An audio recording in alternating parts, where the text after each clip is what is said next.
အမျိုးသမီးမှာပဲဖြစ်ဖြစ်အမျိုးသားမှာပဲဖြစ်ဖြစ်လူတိုင်းမှာ feminine နဲ့ masculine မတက်နဲ့ဖိုတက်ကအမြဲတမ်းတွန်တွဲပြီးတည်ရှိနေပါတယ်။မတက်ဆိုတာကတော့သူများပေါ်မှာရောမိမိအပေါ်မှာရောပေါ့နော်။ကျင်နာနှွေးထွေးတာ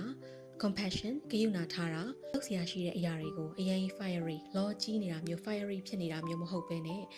နူးနူးညံ့ညံ့တိမ်တိမ်မွေ့မွေ့နဲ့အေးအေးချမ်းချမ်းလှုပ်ဆောင်တာမျိုးပေါ့နော်ပြီးရင်ပြင်ပကလာတဲ့စုညံတန်တွေကိုနားမထောင်ဘဲနဲ့ logical thinking တွေကိုခဏဖယ်ထားပြီးတော့မှကိုယ့်ရဲ့အတွင်းထဲကလာတဲ့ပြောနေတဲ့အတန်တွေကိုပြန်ပြီးတော့နားထောင်တတ်ခြင်း intuition ပေါ့နော်ဒီ intuition နဲ့ကိုယ့်အတွင်းထဲကအတန်ကိုပြန်ပြီးတော့မှနားထောင်ပြီးနေထိုင်ခြင်းက feminine energy နဲ့နေထိုင်တယ်လို့ခေါ်ပါတယ်ပြီးတော့ကိုလုံနေတဲ့အရာတွေမှာ slow down လုပ်ပြီးတော့မှအေးအေးဆေးဆေးလေးနဲ့တက်တောင့်တက်တာလေးပေါ့နော်နေထိုင်ခြင်းပေါ့ဒါကလည်းမတ်တက်ပေါ့နော်ဒီ feminine energy နဲ့နေထိုင်ခြင်းဖြစ်ပါတယ်တစ်ဖက်က masculine energy ကကြတော့တခုခု lead လုပ်တယ်ဦးဆောင်တယ်ပြောဆိုတယ်ဆုံးဖြတ်ချက်တွေချတဲ့အခါမှာရွေးချယ်မှုတွေလုပ်တဲ့အခါမှာဒါမှမဟုတ်ကိုယ့်ရဲ့ဘဝမှာ action တွေယူရမယ့်အချိန်တွေကိုယ့်ဘဝရဲ့တဏိတာမှာကိုယ်ဘယ်လိုမျိုးတွေလုပ်ဆောင်မယ်ကိုယ့်ရဲ့ goal တွေ plans တွေဆွဲတဲ့အချိန်မှာဒီလိုမျိုးပေါ့နော်ဒီအရာတွေ action ယူပြီးလုပ်ဆောင်တဲ့အခါမှာတက်တက်ကြွကြွနဲ့တက်တီရှိရှိရဲရဲရဲနဲ့လုပ်ဆောင်တာကိုကြတော့ masculine နဲ့ energy နဲ့လှုပ်ဆောင်တယ်လို့ခေါ်ပါတယ်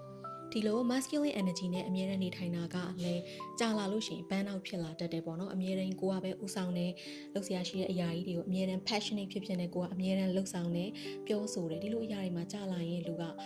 burn out ဖြစ်ပြီးတော့ပင်ပန်းလာတာတွေပေါ့နော်နွမ်းနေတာတွေရှိတတ်တယ်ခြေကုံလက်ပန်းကြတာတွေရှိတတ်တယ်ဒီလိုအချိန်မှာကိုကတတိချက်ပြီးပြန်နေဖို့ကကိုယ့်ရဲ့ feminine side ကိုလည်းပြန်ပြီးတော့ထုတ်သုံးရမယ်ဆိုတာပါလုံးဝကြီးရက်နာလိုက်ဖို့တော့ပြောတာမဟုတ်ပေမဲ့ကိုယ့်အနေနဲ့ကိုလုပ်နေတဲ့အရာတွေမှာ slow down ပေါ့နော်အချိန်လေး short လိုက်ပြီးတော့မှ feminine side လေးနဲ့ပြန်နေတာမျိုးပေါ့ဒီလိုမျိုး feminine energy ကိုလည်းလူကအသုံးချတတ်ဖို့လိုပါတယ်ကိုယ့်ရဲ့အတွင်းထဲကလာတဲ့အတန်တွေကိုလည်းပြန်ပြီးတော့နားထောင်တတ်ဖို့လိုပါတယ်။တယောက်ကပေါ့နော်ကိုယ့်ရဲ့သတ်မှတ်ထားတဲ့စီကန်းတွေကိုယ့်ရဲ့ personal boundary ကိုလာပြီးတော့ကြော်တဲ့အချိန်မှာလည်းဒီလိုအချိန်မှာ masculine energy နဲ့ no ဆိုပြီးတော့မှပြက်ပြက်သားသားနဲ့ပြောနိုင်ခြင်းပေါ့ဒီလိုမျိုးရွေးချယ်မှုတွေဆုံးဖြတ်ချက်တွေဒီလိုနေရာမှာ masculine ကလည်းမဖြစ်မနေလိုအပ်ပါတယ်။ကို့အနေနဲ့ပေါ့နော်ဘယ်လိုနေရာမျိုးမှာဘယ်လိုအခြေအနေအဖြစ်ပြက်မျိုးမှာဘယ်လိုလူမျိုးတွေနဲ့မှာကိုယ့်ရဲ့ masculine energy ကိုထုတ်သုံးပါလေ feminine energy ကိုထုတ်သုံးပါလေဆိုတာကိုလည်းကိုကရွေးချယ်တတ်ဖို့လိုပါတယ်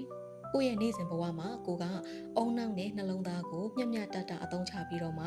feminine နဲ့ masculine ကို balance ဖြစ်အောင်နေပြီးဒီအရာကို flexible ဖြစ်နေထိုင်နိုင်ခြင်းကလည်းကိုယ့်ဘဝအတွက်အရန်ကိုအရေးပါတဲ့အရေးကြီးတဲ့အရာတစ်ခုဖြစ်ပါတယ်